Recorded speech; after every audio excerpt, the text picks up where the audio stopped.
सत्संग के सिवाय तो कभी भी किसी की जीवन नहीं बनती। किसी का भी जीवन पूरा अच्छा नहीं बनता है बिना सत्संग के। कोई सोचे कि मैं बहुत सत्कर्म करूं, मेरा जीवन बड़ा अच्छा बन जाएगा, उससे पूरा अच्छा जीवन नहीं बनने वाला। जो सुंदर जीवन बनता है, निर्बंधन वाला जीवन बनता है, एकदम रिलैक्स, तनाव रहित जो जीवन हमारा बनता है, उमंग उत्साह में रहना, प्रफुल्लता में रहने वाला जीवन बनता है, सदा प्रसन्न रहने वाला जीवन, वो सत्संग से ही बनता है। सच्चा सत्संग जब हमें मिल जाता है तो हमारे जीवन के सारे दुख, दर्द, परेशानियां चले जाते हैं। हमारे लिए जगत की ही प्रलय हो जाती है, हमारी अपनी देह भूल जाती है और हमको बस परमात्मा ही परमात्मा याद रहता है। तो हमारा हर पल भगवान से योग लगा रहता है। तो ये तो केवल सत्संग के कारण ही हो पाता है कि सत्संग के सिवाय तो किसी की भी कभी भी जीवन नहीं बन सकती है।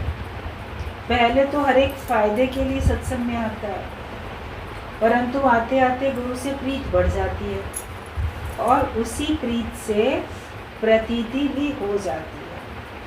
पहले तो हर एक कोई फायदे के लिए आता है सत्संग में कि सत्संग में जाएंगे तो बड़ा फ़ायदा मिलेगा। अब स्थूल फायदे से लोग शुरू करते हैं, भाई इस बहाने जाएंगे, घर से तैयार होके जाएंगे, ठंडी ठंडी हवा खाते हुए जाएंगे, इतने लोगों से मिलेंगे, हमारा मित्रता का दायरा बढ़ेगा, हम इतने लोगों को जानेंगे, हमको इतने लोग जानेंगे, हमें हंसने बोलने का, नाचने गाने का, खाने पीने का, सबका एक अच्छा अवसर मिलेगा।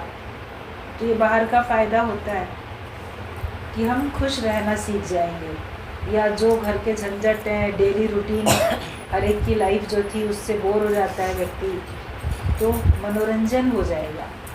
तो मनोरंजन के लिए या दुखों को दूर करने के लिए व्यक्ति सत्संग में आता है। वो ये फ़ायदा सोचता है कि मेरे दुख दूर हो जाए। ये तो बाहर का ही फ़ायदा है ना। किसी के पास दुख नहीं है तो मनोरंजन के लिए आ जाता है, या कोई अपना समाज में मेरे को लोग अच्छा समझेंगे, देखो मैं सत्संगी हूँ, इसलिए भी चले आते हैं। सबके आने के अपने अलग अलग भाव होते हैं, तो वो बाहर का फ़ायदा होता है। फिर धीरे धीरे क्या होता है, जब वो आते रहते हैं, बैठते रहते हैं, तो आप देखोगे आपका अंदर से फ़ायदा होना शुरू हो जाता है। पहले तो सब बाहर से ही आते हैं, किसी के कहने से आ गए, किसी के बहुत कहने से, ज़ोर देने से चले आए, लिहाज में चले आए, मगर आते आते, बैठते बैठते हमको अंदर से फ़ायदा होना शुरू होता है। तो खुद अपने जीवन को देख करके गुरु के ज्ञान पे यकीन हुआ।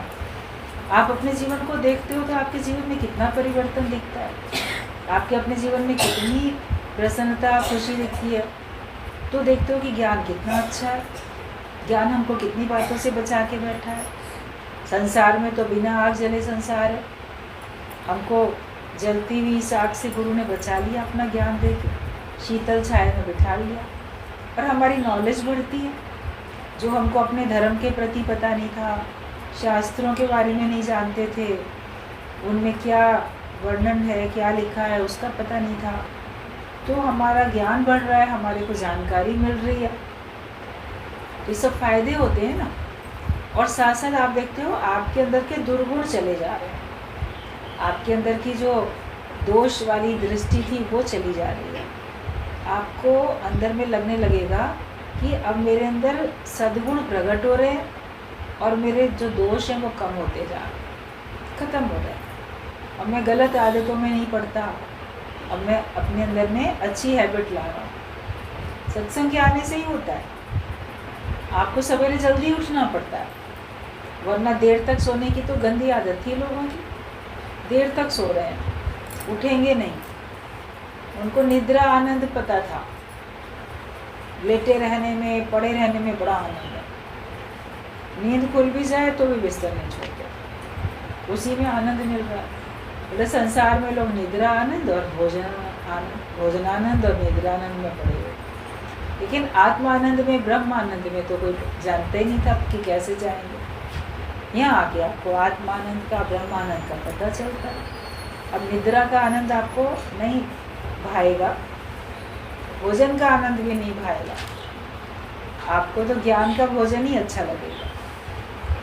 आपको बाहर के भोजन में आप नहीं अपने आप को फंसाओगे, लेकिन ज्ञान का भोजन आपको अच्छा लगेगा। तो आने से हमारे अंदर में ये परिवर्तन आता है कि हमारे सद्गुण बढ़ते हैं और दुर्गुण हमारे ख़त्म होते हैं। फिर जो हमारे विकार थे, जिनमें हम बहुत लिपायमान थे, जिनको हम अपना हथियार समझते थे, जिनके कारण अपने को शक्तिशाली समझते थे।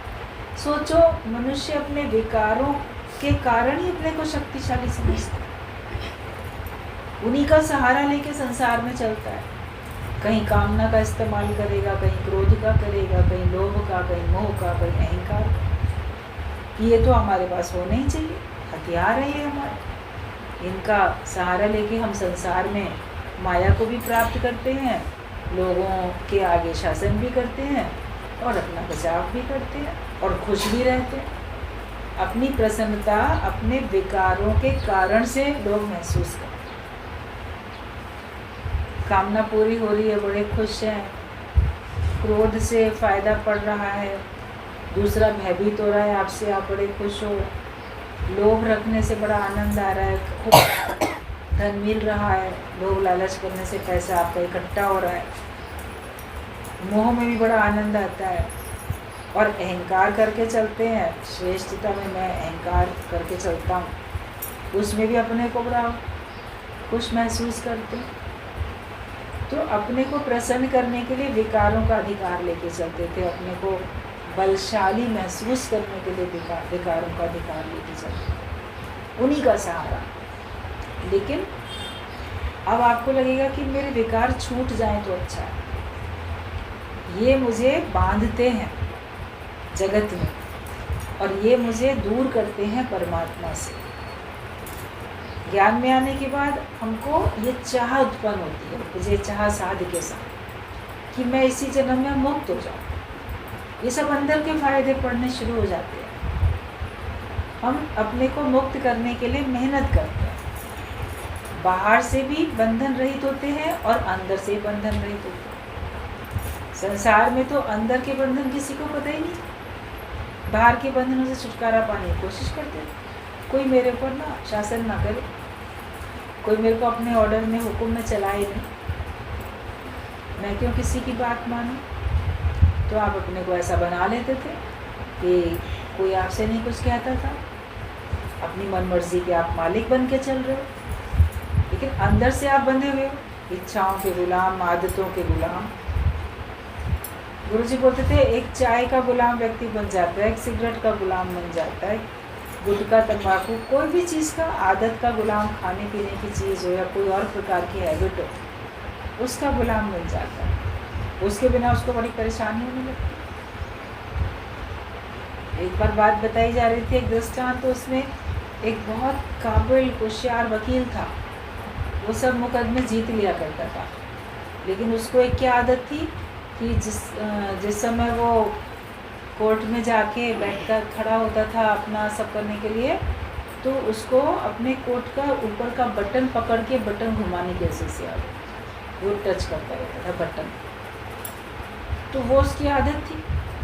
अब उसको हराने के लिए दूसरे पक्ष वालों ने उसकी आदत जान ली, ये अपने बटन को घुमाता है। तो उसको हराने के लिए क्या किया कि उसके घर के नौकर से और धोबी से सेटिंग करके उसका बटन ऊपर का कटवा दिया, तोड़वा दिया। और जिस दिन आने लगा मुकदमे की, जब होनी थी कार्यवाही फाइनल, तो उसके नौकर ने चलते चलते उसको जल्दी से पकड़ा दिया, वो दे दिया। और उसने सोचा ठीक है मैं पहन लेता हूँ। और जब तक पहन के रास्ते में वो गया तो देखिए वो पहला बटन तो है ही नहीं, बार बार हाथ जा, दिमाग परेशानी, बटन कैसे टूट गया, पहले से नहीं ध्यान दिया था, बटन कहाँ चला। कितनी छोटी सी बात है। और मुकदमे में उसका मन न लगे, ठीक से पैरवी नहीं कर पा रहा था, अपनी केवल उस एक आदत के कारण से वो मुकदमा हार गया। तो ये दृष्टांत है। ये गुरुजी बताते थे कि देखो कोई सी एक आदत है तो व्यर्थ की आदत है ना, लेकिन एक हैबिट बन जाती है किसी की कुछ करते रहने की। और फिर उसकी एब्सेंस में उसको उलझन होती है, फिर वो कुछ और नहीं कर पाता। तो गुरु ने हमको हर प्रकार की आदत से छुड़ाया। व्यर्थ की चेष्टाएं होती है ये इंद्रियों की, जो हमारे हाथ पैर चलते रहते, कोई बैठे बैठे पैर ही घुमाता हिलाता रहता है, कोई हाथ चलाता रहता है, कोई कुछ करता है, कोई कुछ करता है। तो ये व्यर्थ की चेष्टाएं हैं। हमारी 10 इंद्रियां हैं, इनमें व्यर्थ की चेष्टा करते हैं, जिससे हमें कुछ मिलने वाला नहीं। अब बटन घुमा रहा है, उसे क्या मिल रहा है, लेकिन तो भी उसकी एक आदत बन गई। तो आदतों के गुलाम होते हैं, स्वभाव के गुलाम होते हैं, पता नहीं कितने कितने चीज़ों के हम गुलाम हैं। उन सब प्रकार की गुलामी से गुरु हमको अपना ज्ञान दे के बचाता है। माया के गुलाम तो सब दिख ही रहे हैं मोटा तौर पर, लेकिन सूक्ष्म तौर पे भी देखो किन किन बातों का मैं गुलाम हूँ, किन किन के बिना मेरे को उलझन होती है, मन नहीं लगता। तो उससे अपने आप को छुड़ाओ, उससे अपने आप को बचाओ, तब आप देखोगे कि आपको गुरु ने हर प्रकार की गुलामी से बचा लिया। ये गुरु की कृपा हो जाती है कि वो हमको हर प्रकार की गुलामी से बचा ले। तो ये बताया कि पहले तो हर एक फायदों के लिए ही सत्संग में आता है, परंतु आते आते गुरु से प्रीत बढ़ जाती है और उसी प्रीत से प्रतीति भी हो जाती है। जब आते आते सत्संग में बैठते बैठते उसका गुरु से प्रेम हो जाता है, तो जिसके साथ बैठेंगे, उसकी बात सुनेंगे, उसकी बात सुन के हमको प्रसन्नता आएगी, उसकी बात सुन के हमको फ़ायदा पड़ेगा, तो स्वाभाविक बात है ऑटोमेटिक हमारा हृदय का नाता भी तो जुड़ेगा। केवल कान तक सुन के उठ के थोड़ी चले जाएंगे, हमारा हृदय की तार भी जुड़ती है, हमारा प्रेम भी बढ़ता है। और जितना जितना हमारा फिर जब गुरु से प्रेम हो जाता है तो प्रीति से प्रतीति हो जाती है, मतलब उस प्रेम में हमको परमात्मा का साक्षात्कार हो जाता है। तभी कहा जिन प्रेम कियो तिन्हीं प्रभु पाओ। जिसके हृदय में प्रेम बन जाता है परमात्मा के लिए, सत्संग में आते आते प्रेम बढ़ता है, प्रकट होता है। जो सत्संग सुना रहा है उससे हमारा प्रेम बन जाता है, हमारा ज्ञान जो सुनते हैं उस ज्ञान से प्रेम हो जाता है, सत्संग से, साध संगत से, अपने स्वयं के जीवन से प्रेम हो जाता है। ये जीवन मुझे मिला है प्रभु को पाने के लिए, और ये जीवन बहुत ज़्यादा ही कीमती है, इसको मैं व्यर्थ ना गंवा दूँ। तो हमें ये समझ मिलती है कि हमारा जीवन सबसे ज़्यादा कीमती है, बाकी सारी चीज़ें इसके बाद हैं। पहले तुम्हारे प्राण हैं, उसके बाद तुम्हारे पास बाकी सब कुछ है। तो हम इनकी कदर करना सीख जाते हैं सत्संग में आके। तो हमको जब गुरु से प्रीत बढ़ जाती है और उसी प्रीत से प्रतीति भी हो जाती है, हमको परमात्मा की प्राप्ति और साक्षात्कार सब हो जाता है। गुरु ही हमारा जीवन संवारने की सोचता है, बाकी सभी ने तो इस जीवन को बिगाड़ा ही। गुरु सोचता है जीवन संवारने की। गुरु के सामने जो भी कोई आ जाता है तो वो सोचता है इसका जीवन सुंदर बन जाए, इसका जीवन अच्छा बन जाए, तो वो हमारे जीवन को संवारने की सोचता है, और बाकी लोग जीवन बिगाड़ने की सोचते हैं। इससे मुझे कैसे फ़ायदा मिल जाए, भले इसका नुकसान होता हो तो हो जाए, मुझे तो फ़ायदा मिल जाए। वो आपका जीवन संवारते नहीं जगत में लोग, मोह ममता में सब में घसीट के वो हमारा जीवन बिगाड़ी तो रहे, विकारों में आपको गिरा ही तो रहे सारे संसार में सब लोग। तो भाई बंधु कुटुंब कबीला बांध्यो मोह जंजीरी, मोह की जंजीरी में बांध दिया उन लोगों ने, तो आपका जीवन बिगड़ गया। तो गुरु ही हमारा जीवन संवारने की सोचता है, बाकी सभी ने तो इस जीवन को बिगाड़ा ही था। मोह ने, काम ने, इच्छाओं ने बहिर्मुख कर दिया, परंतु गुरु ने सच्चा सुख बताया कि अपने स्वरूप में ही वो सुख समाया पड़ा। पहले यही समझते थे मोह है तो बड़ा सुख है, जिनके साथ आप मोह करते हो वो आपके इर्द गिर्द हैं, आमने सामने, तो आपका मन बड़ा सुखी है। और वरना जिसके साथ मोह है वो नहीं है तो आपके मन में फिर कष्ट आने लग जाता है। काम ने, जो काम आपके अंदर है विराजमान, उससे आपको बड़ा सुख मिलता है, और जब काम नहीं रहता है तो आपको लगता है तो बड़ी परेशानी हो गई है। इच्छाएं ये सब जो होती हैं ये आपको बहिर्मुख करती हैं, भगवान से दूर करती हैं, अपने स्वरूप से दूर करती हैं। आप बाहर की तरफ देखते हो, अंदर की तरफ नहीं देखते, आप बाहर की तरफ देखते हैं। अपने अंदर सुख की खोज करनी आती ही नहीं थी कि सुख का सागर मैं खुद हूँ, सुख स्वरूप मैं खुद हूँ। हम सुख को बाहर से तलाश करते थे, लेकिन सत्संग में आते हैं तो हम सुख अपने अंदर से खोजना सीख जाते हैं। जैसे पानी बाहर से आपको आता है टैप में, टंकी में, आप उससे काम चलाते हो। जिस दिन नहीं आए तो बड़ी परेशानी हो जाती है। लेकिन जब आप धरती माता से आप लेते हो, धरती से आपको मिलता है, कुआं है, हैंडपंप है, सब सबमर्सिबल कुछ लगाया है आपने, तो आपको अंदर से ही पानी मिलता है। तो आप जब चाहो तब पानी ले पाते हो। तो वो आपने भीतर से लिया, धरती के भीतर से पानी लिया, एक आपका बाहर से सप्लाई से पानी आया। पानी तो पानी है, बराबर है। लेकिन जब अंदर से आपके पास है, भगवत गीता में भगवान कृष्ण ने बोला है, जिसके पास सुंदर मीठे पानी का जलाशय है, जिसके घर में, वो पानी के लिए बाहर छोटे छोटे तालाब पोखरे ढूंढने के लिए क्यों जाए? वो पानी की तलाश में गड्ढे पोखरे वो सब थोड़ी ढूंढेगा। जिसके पास अपना ही एक बड़ा सुंदर जलाशय, वो जब चाहेगा वहाँ से पानी ले लेगा। तो गुरु ऐसे ही हमको हमारे अंदर से सुख प्रकट करके दे देता है। कहाँ ढूंढ रहे थे? है तो तुम्हारे पास। हमारी दृष्टि अंतर्मुखता में आती है, अंदर देखते हैं, वरना हम बाहर देखते थे। तो ये मोह, काम, इच्छाएं सब तुमको बहिर्मुख कर देती हैं। परंतु गुरु ने सच्चा सुख बताया कि अपने स्वरूप में ही वो सुख समाया पड़ा। सुख तेरे भीतर, सब कुछ तुम्हारे अंदर भीतर है। सखा तेरा सखा, मन लगा के देख, सब कुछ तुम्हारे अंदर है। अपने अंदर मन लगा के देखो, भगवान भी तुम्हारे अंदर ही विराजमान है। बाहर भी है, अंदर भी है। बाहर भी घट घट में हरि निहार लो, कण कण में बाहर भी भगवान देखो, और अपने अंदर भी देखो। तुम्हारे अंदर में अब तुम ना बचो, तुम्हारे अंदर अब भगवान बचे। जैसे मीराबाई की भी बात चल रही थी कि मीराबाई की भक्ति इतनी प्रबल थी कि वो मूर्ति में समा गई, भगवान ही रह गए, वो खुद गुम हो गए। तो हम भी भगवान ही रह जाए, खुद गुम हो जाए, इतना ज्ञान पक्का करें और इतनी प्रबल भक्ति हमारे अंदर हो जाए कि मेरे अंदर मेरी मैं ना बचे। आप अपने अंदर झांकते हो, आंख बंद करके खाली बैठे हो, मैं हूँ और मेरा संसार है।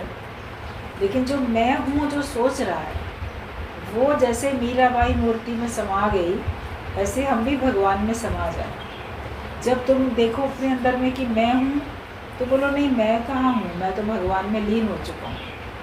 अब मेरी जगह पे भगवान है, अब भगवान कार्य कर रहे हैं, अब वो जैसा ठीक समझ रहे हैं वैसा कर रहे हैं। मैं तो उनमें समा चुका और मैं उनके द्वारा काम होता हुआ देख भले रहा हूँ। मुझे दिखता भले है काम होता हुआ कि क्या हो रहा है, लेकिन मैं करने वाला नहीं। कभी वो कार्य आप ही के द्वारा होता हुआ दिखेगा, कभी किसी और के द्वारा होता हुआ दिखेगा। ये करते हो तुम कन्हैया मेरा नाम होगा, नाम तुम्हारा होता है या नाम किसी और का होता है, मगर करने वाला कौन? करने वाला तो वो भगवान ही है।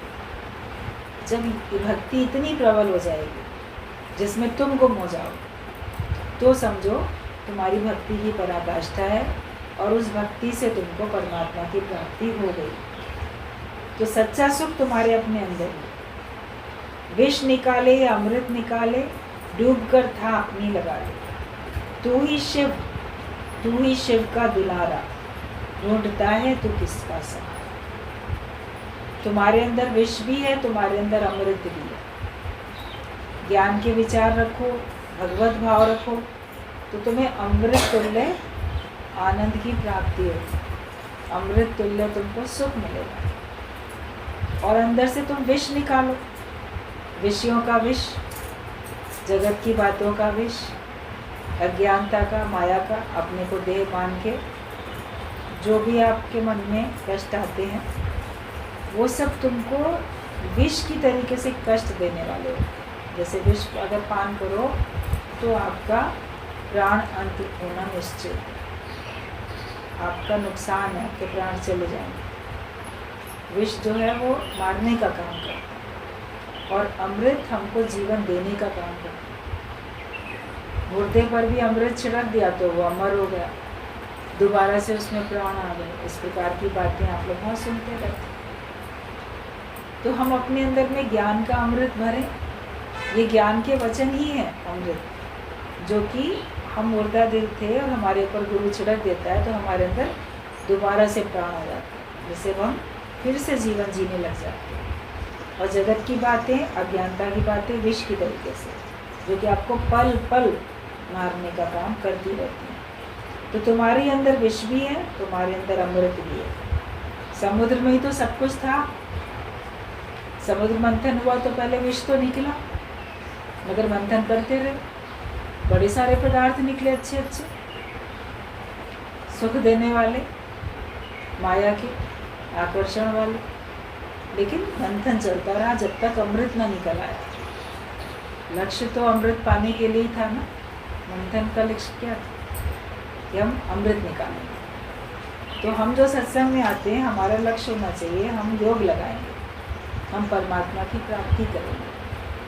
तो फिर आप देखोगे कि आपका लक्ष्य पूरा होने तक आपके शुरू में विष भी निकलेगा, फिर अनेक प्रकार के प्रलोभन, अनेक प्रकार के आकर्षण, अनेक प्रकार के सुख सब मिलते चले जाएंगे। मगर जब तक मुझे अपने अंदर में अमृत की प्राप्ति ना हो जाए, वो अमर पद तब तक जब तक मैं प्राप्त ना करूँ, तब तक मैं अपने आप का मंथन मनन में करता ही रहूँ। तो अपने अंदर ही है विष और अमृत। विष निकाले अमृत निकाले, डूब कर था अपने लगाए। गहराई में जाओ तो तुमको अमृत मिलेगा। तू ही शिव का दुलारा, ढूंढता है तो किसका सहारा। किसका सहारा ढूंढते हो? तुम ही तो सब कुछ हो, सब कुछ तुम्हारे अंदर ही विद्यमान है, सब तुम्हारे अंदर ही समाया है। अपने को एक हद में नहीं रखो, अपने को बिल्कुल बेहद में ले आओ कि मेरे अंदर सब समाया है, सारा संसार और जो कुछ ब्रह्मांड है, जो पिंडे सो ब्रह्मांड है। जो इस पिंड में है वही ब्रह्मांड में है, जो पूरे ब्रह्मांड में है वही इस पिंड में है। तो किसी का सहारा ढूंढने की हमें ज़रूरत नहीं है। दादा भगवान ने कहा कि सच्चा आनंद तुम्हारे इसी देह में छिपा हुआ है, पर है ब्रह्मचर्य के बॉक्स में बंद। सच्चा आनंद तुम्हारे अंदर छिपा हुआ है, लेकिन वो ब्रह्मचर्य की बॉक्स में बंद है। मतलब जब तुम ब्रह्मचर्य में रहोगे तब तुमको वो सच्चे आनंद की प्राप्ति होगी। जब इंद्रियों से आप बाहर से सुख लेते रहेंगे तो हमको सच्चे आनंद की प्राप्ति नहीं होगी।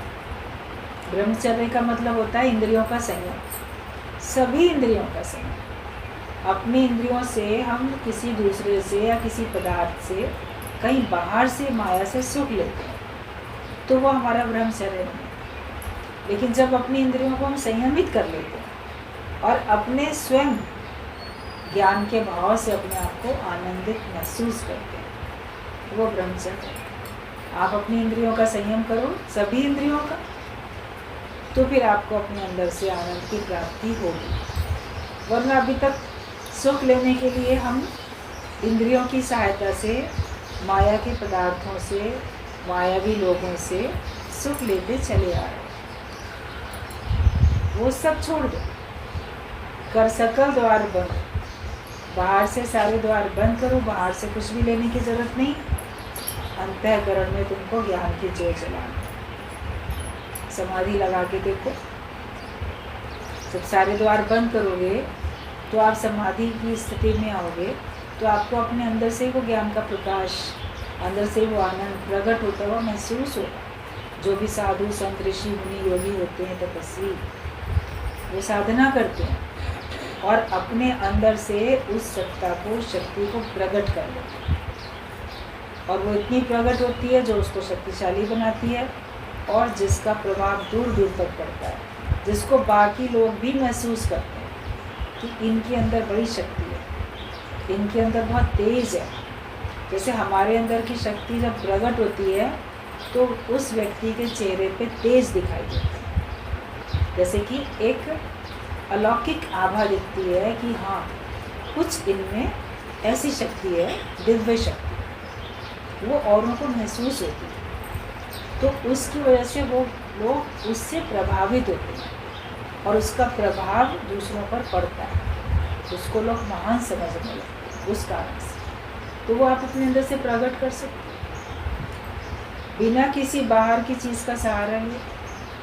जो भी संत होते हैं सच्चे, उनके पास बाहर से 1 रुपया भी नहीं है, उनके पास बाहर से कोई प्रॉपर्टी नहीं है, उनके पास बाहर से कोई परिवार का एक भी व्यक्ति नहीं है, मगर तो भी उन्होंने अपने अंदर से भगवान को प्रकट किया तो सब लोग उनकी महानता को स्वीकार करते हैं, उनके तेज को महसूस करते हैं, उनसे प्रभावित होते हैं और उनके शरण में जाके उनसे वो चाहे क्षणिक चाहे स्थायी फ़ायदा लेने की कोशिश करते हैं। क्षणिक फ़ायदा ये होता है कि आशीर्वाद दे, ऐसा हो जाए, उनसे चाहते हैं। और स्थायी ये होता है कि आप मेरे को ऐसा ज्ञान दे दो जिससे मैं भी उतना तेजो में बन जाऊँ, मैं भी भगवान की प्राप्ति करूँ। तो उनके पास बाहर से तो कुछ नहीं, मगर अंदर से ही तो प्रकट किया ना।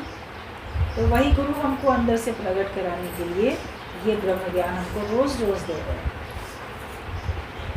तो जब तक आप अपनी इंद्रियों का संयम नहीं करोगे तब तक जो सच्चा आनंद तुम्हारे भीतर छिपा हुआ है वो तुमको मिलेगा नहीं। कोई चीज़ बॉक्स में बंद है, जब तक उसका ताला खोलोगे नहीं, ढक्कन खोलोगे नहीं, तब तक वो वस्तु कैसे मिलेगी। तो अपना हमको रखना है ब्रह्मचर्य। ज्ञानी इस आनंद को ढूंढ लेता है और जीवन मुक्त हो जाता है। संयम में ही सुख है। वृत्ति जहाँ जहाँ जाती है वहाँ से मोड़कर अपने स्वरूप में लगा लें और कोई साधन नहीं।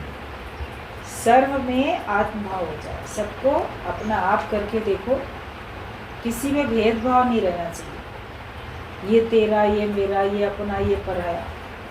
मेरी नज़र में सब एक बराबर हो जाए। आत्मभाव नहीं होता है, देह भाव होता है, तो उसमें आपका कैटेगरी दर्जे अलग अलग हो जाते हैं। ये मेरा बच्चा है, ये पड़ोसी का बच्चा है, ये संबंधी का बच्चा है, ये शत्रु है मेरा, उसका बच्चा है। ये अलग अलग भाव हो जाते हैं, कहते हैं मोह में दर्जे होते हैं। लेकिन जहाँ तुम्हारा ज्ञान है तो वहाँ पे सब एक बराबर है। आप किसी एक के लिए, अपने के लिए नहीं इतना चिंतित होते। अगर चिंता होती है तो किसी के लिए भी, सबके लिए हो जाती है, वरना किसी के लिए भी नहीं होती है। भगवान सबके साथ हैं, भगवान सबको देख रहे हैं।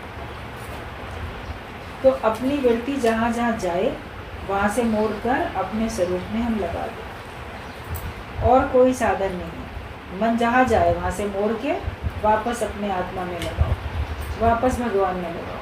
मन है 10 दिशाओं में भटके, पता नहीं मन आपको क्या क्या दुख सुख, पुरानी बातें, अगली बातें, भविष्य की चिंता, मन तो पता नहीं क्या क्या आपको दिखाएगा।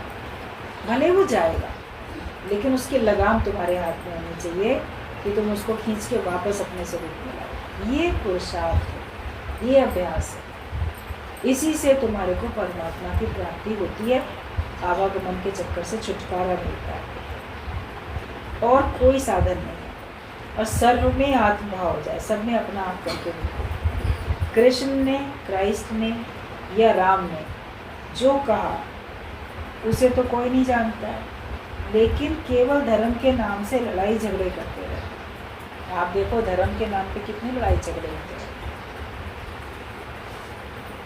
और उन्होंने शिक्षा क्या दी उस पे किसी का ध्यान नहीं है, लेकिन बस उसके नाम को लेके झगड़े जरूर हो रहे हैं। आज दिन तक आप देखो हिंदू मुसलमान के झगड़े और अलग अलग संप्रदाय को मानने वाले लोगों के झगड़े इन्हीं बात में होते रहते हैं। इसने उसका अपमान कर दिया, इसने ये कह दिया, उसने वो कह दिया।